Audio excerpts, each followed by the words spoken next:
Capítulo 54. Kaiji entrou na primeira carruagem que conseguiu. Assim que se sentou, olhou fixamente para a pequena caixa esguia, passou as mãos sobre o pequeno trinco dourado que a fechava. Não havia fechadura, passou os dedos sobre ela. A madeira lisa tinha um polimento perfeito e brilhava levemente, refletindo um pouco do sol que entrava pela janela da carruagem em que ela agora viajava. Um nó se formou em sua garganta, seus dedos tremiam e ela sentiu a emoção crescer em seu peito ao olhar para a caixinha que continha a prova escrita da ascensão de sua dona. Seu dedo se movia para frente e para trás sobre a parte superior da trava. A pequena curva que a prendia fechada por uma alça entrava e saía repetidamente. Olhar? Ou não olhar? Perguntou-se baixinho, frustrada. Ela estendeu a mão e puxou o chifre do lado esquerdo da cabeça, enquanto olhava fixamente para a superfície da caixinha lacrada. Ela abriu a trava, colocou os 2 polegares na lateral da tampa e a levantou.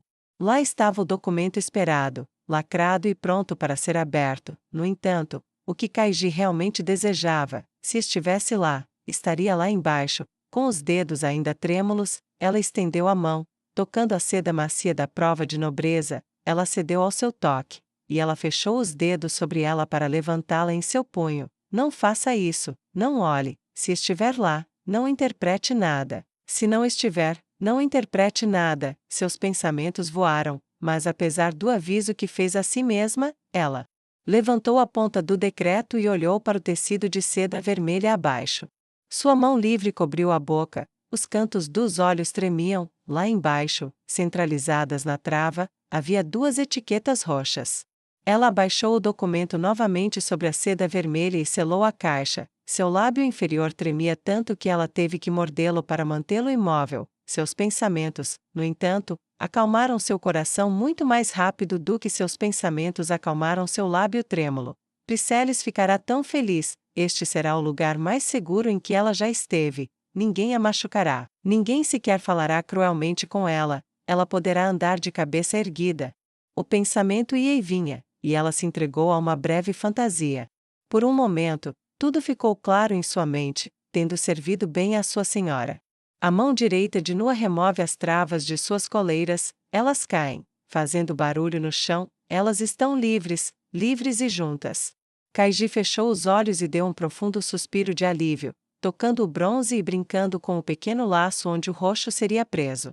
A viagem de volta foi rápida, os gritos ecoantes do homem que iria experimentar a dor da morte, o dilacerar de sua carne pela ira de cães famintos, até que os curandeiros não pudessem mais curar. Uma sensação de enjoo subiu por seu estômago e ela tocou o local delicadamente, o príncipe de Pazen. Nunca imaginei que ele pudesse ser assim, pensou ela, e se livrou da ideia.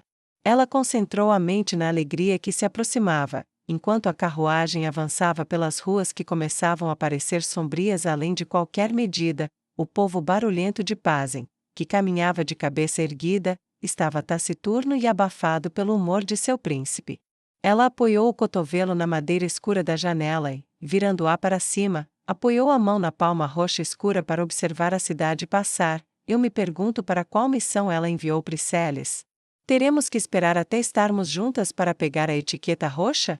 Ela simplesmente a colocará e nos dará uma série de ordens? Ou ela fará um show? Kaiji sentiu as perguntas se formarem repetidamente em sua mente enquanto tentava prever as ações muitas vezes contraditórias de sua mestra, o corte que ela nunca deixou cicatrizar completamente em sua mão, o comportamento que oscilava entre frio e arrogante, até quase uma compreensão gentil. Kaiji franziu a testa e cerrou os dentes, mas passou a mão pela caixa em seu colo, o polegar brincou com a pequena trava, seus olhos ocasionalmente se voltaram para ela, seus seios subiam e desciam no ritmo de seu turbilhão de emoções frustradas, até que ela percebeu que estava se aproximando. Aprenda a amá-la, esse fora o conselho de Priceles, mas diante disso ela só pôde dizer a si mesma: como posso? Eu me encontro, respeitando-a, durona, firme, inteligente, mas amar? Não, Priceles está errada sobre isso, eu não posso. É apenas a minha Priceles que eu quero amar, mas, eu posso ser grata. Grata por Nossa Senhora ter salvado minha vida, grata por ela me deixar encontrar conforto com minha companheira, grata por ela não nos machucar ou atormentar. Que jeito de ser, ela bufou ironicamente quando a breve lembrança, fugaz, efêmera, de sua vida anterior como senhora, uma nobre de Comestra com a atenção do príncipe, veio à mente e desapareceu como um sonho.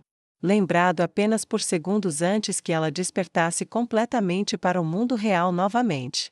E então a carruagem parou e ela partiu, a porta se abriu e o rosto de Kaiji se transformou em uma máscara neutra, sua cabeça alta o suficiente para ver o colar de bronze que revelava seu status, mas não alta o suficiente para que alguém pudesse considerá-la arrogante. O degrau rangeu levemente sob seu pé, e então ela ouviu o som do outro pé batendo na pedra. Ela curvou-se educadamente para o cocheiro e começou a atravessar o terreno em direção ao grande hotel. Ela viu mesas sendo dispostas, longas com bancos longos e sem encosto para acompanhá-las. Enquanto as mesas eram colocadas, o cheiro de comida quente atingiu seu sensível nariz de elfo demoníaco. O chefe se superou, ela pensou e observou enquanto grandes terrinas de sopas comestra eram dispostas, e longas bandejas de prata com suntuosas cabeças de porco e grossos e longos pães eram dispostos lado a lado. Um molho vermelho de cheiro forte com bolas de carne do tamanho de um punho com folhas verde escuras era servido sobre a longa massa fibrosa que era colocada em prato após prato.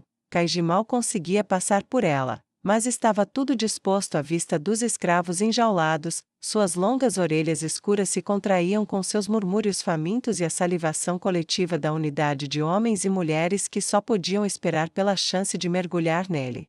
Ela os deixou para trás e fora de vista, retornando rapidamente aos aposentos de sua dona, e encontrou exatamente o que esperava. Nua estava à mesa conversando com sua guarda-costas, a empregada e monstro chamada Solution. A patroa me confunde, mas aquela não, monstro e sádica, ela me mataria e saborearia o medo e a dor. Ela conteve o tremor e forçou a mente a se concentrar. Kaiji dobrou os joelhos, afundou no chão e levantou a caixinha. Senhora Nua Kalen Aivenor, você foi elevada à púrpura. O príncipe de Pazin lhe concede o título de duquesa. Com ele, vem o direito à sua própria milícia oficial, uma propriedade dentro da cidade e um feudo na maior das cidades além. Essas cidades você pode governar ou tributar como achar melhor, desde que não entrem em conflito com as leis da cidade de Pazin ou com os decretos do príncipe Rajen.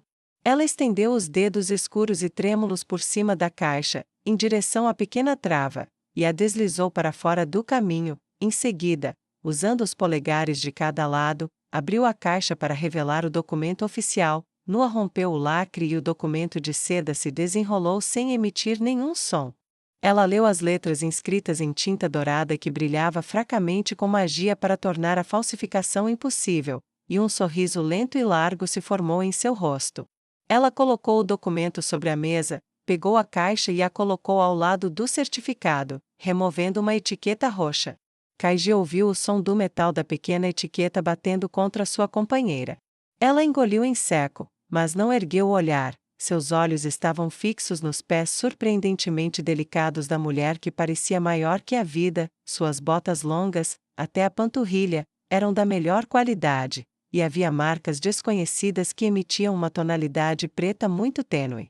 Magia desconhecida, ela pensou rapidamente e se lembrou da mão esquerda mística que instintivamente fez sua pele arrepiar e a encheu de terror.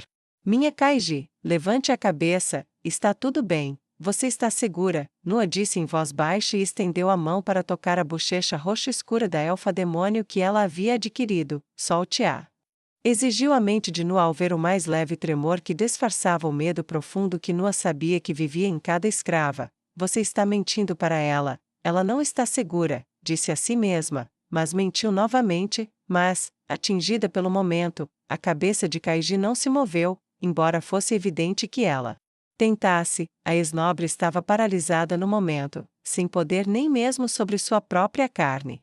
Nua escolheu como interromper a luta, estilhaçando-a como um punho de ferro quebrando gelo. Kaiji sentiu a mão gentil e generosa, e a força revelada pelos calos na superfície, descer até seu queixo.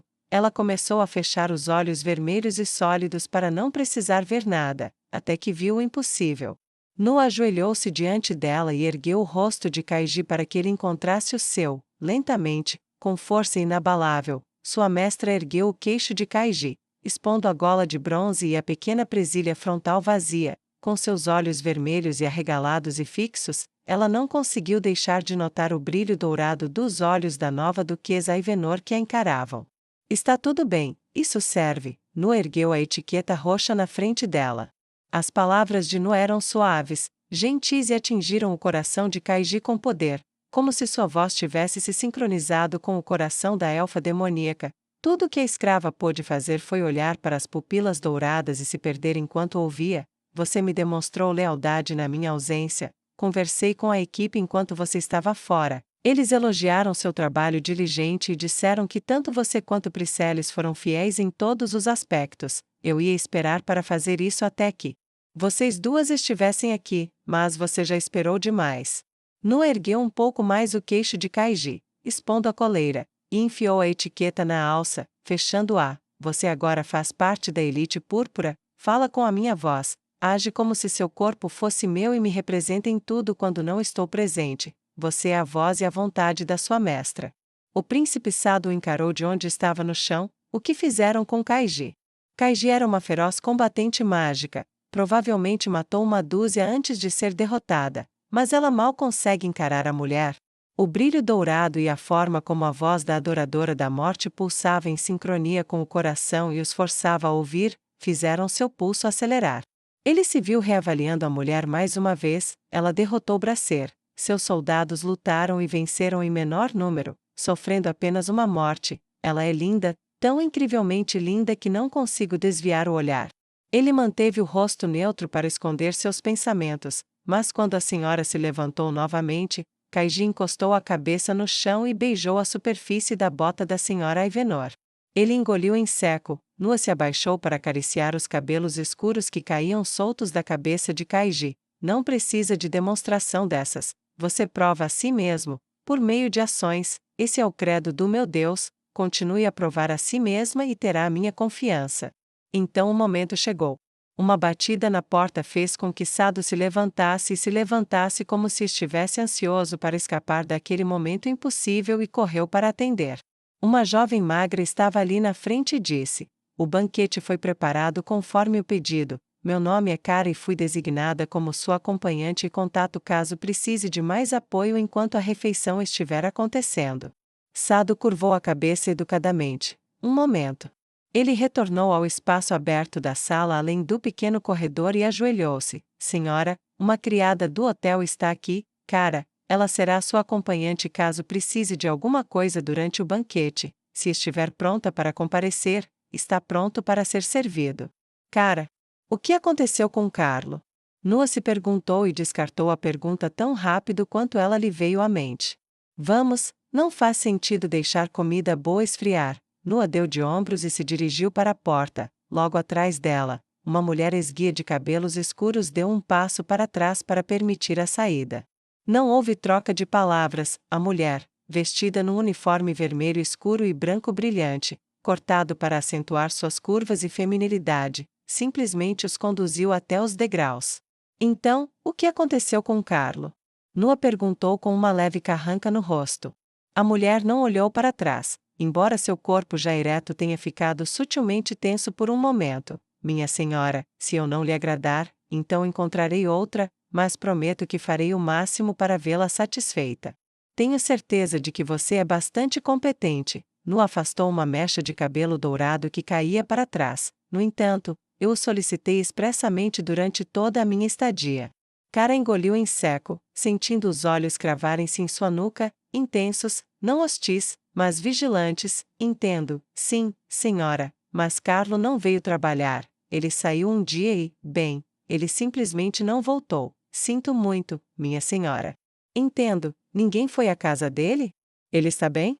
Perguntou Nua sem dizer uma única palavra. Sou amiga dele. É o que tenho sido, minha senhora. Ele não estava lá. Cara respondeu quando saíram do hotel e retornaram para onde os preparativos para o banquete estavam concluídos. Príncipe das correntes. Disse Nua enquanto sua comitiva se posicionava atrás dela e ela olhava para as longas mesas e bancos de madeira escura, a refeição suntuosa que, mesmo gratuita, estava além do alcance de qualquer um, exceto de alguns poucos presentes. Sim. Senhora? Perguntou Sado com a testa franzida, o nome áspero, mas antes que qualquer frustração pudesse surgir, ele viu a mão dela se levantar para remover algo do pescoço. Ela estendeu a mão para o lado e a deixou cair. Era uma chave, que quicou com a força do puxão ao se prender à ponta da corrente que ela ainda segurava. A chave balançou diante de seus olhos, para frente e para trás, enquanto gastava a força restante. Pegue isso, vá, deixe seu povo sair das jaulas e faça-os formar uma fila. Noa não olhou para ele enquanto falava, não viu, nem se importou em ver, se ele estava de joelhos ou não. Seus olhos estavam voltados para os 25, não, 27, incluindo as duas crianças que vejo espiando por trás de Freijin. Ela se corrigiu e observou o príncipe caminhar sobre a grama, uma a uma. Ele foi de gaiola em gaiola e abriu a porta. A cada uma que abria, ajudava o homem ou a mulher a sair e os abraçava, agradecendo pelo resgate. Quando chegou a Freijin, agachou-se para ficar no mesmo nível dos olhos das duas meninas. Elas agarraram as roupas dela desesperadamente, mas para a surpresa de Noa, ele foi paciente. Vá em frente, é seguro, tem comida. Ela ouviu sussurrar, e quando Freijin colocou as mãos nas costas delas, ela os guiou para longe do confinamento desconfortável. Não é de se admirar que ele fosse um príncipe popular, ele sabia exatamente como se conectar com eles. Noa ponderou enquanto os últimos saíam e começavam a formar fileiras. Vargas foi rápido em colocá-los em ordem, e o príncipe se posicionou à frente do sargento. Após a troca de saudações, o príncipe se virou para encarar a senhora e seu grupo restante. Senhora Aivenor, seus soldados estão preparados, disse ele com aquela voz orgulhosa e estrondosa que Noa reconheceu como a única que poderia vir de um comandante experiente. O tráfego de pedestres dentro e fora do hotel diminuiu devido ao espetáculo incomum. Noa se aproximou e deu um tapinha no ombro do príncipe, inclinou-se para frente e sussurrou, vá em frente, fique atrás deles. Sua respiração era fria como a morte onde tocou a orelha dele, e ele assentiu bruscamente antes de obedecer. Não vou perder tempo com discursos longos, com comida quente. Em vez disso, vou apenas dizer o seguinte: vocês trabalharam duro, e este é o fruto de tudo isso. Comam, mas comam com dignidade. Não briguem como cães num beco brigando por um osso. Lembrem-se de quem vocês são, saboreiem este momento e pensem no que os trouxe até aqui. Quando a refeição terminar, terei uma recompensa especial para vocês. Agora, comam, bebam e alegrem-se. Pois amanhã vocês podem morrer. Ela pronunciou as últimas palavras e eles correram com gritos de prazer para a mesa. O som de braços e pernas lutando por lugares foi rapidamente seguido pelo som de colheres, garfos e facas, o barulho de sopa e aquelas coisas estranhas e fibrosas de macarrão. Noa continuou de costas para tudo até ouvir o último começar a comer. Ela então retornou para onde Solution e Kaiji estavam, aguardando. Noa colocou a mão na lombar de Kaiji. Vá, escrava, coma, você também mereceu isso, mas guarde um pouco para quando Priceles voltar, acho que ela também merece. Os olhos de Kaiji se encheram de lágrimas. Senhora, é claro, você pensa até nela, até em mim, mas esta humilde pode fazer uma pergunta? Ela caiu de joelhos e olhou para cima.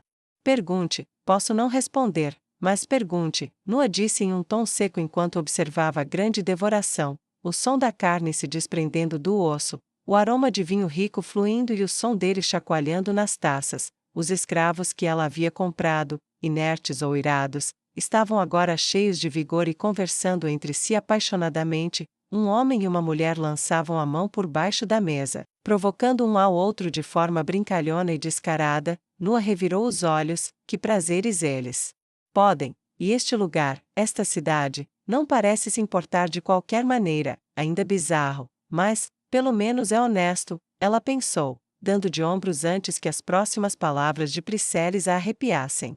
Senhora, para onde a senhora mandou Priceles? Ela ficou fora a maior parte do dia. Ela não costuma demorar tanto. Se ela precisar de ajuda, talvez eu possa ir lá e garantir que ela volte mais cedo.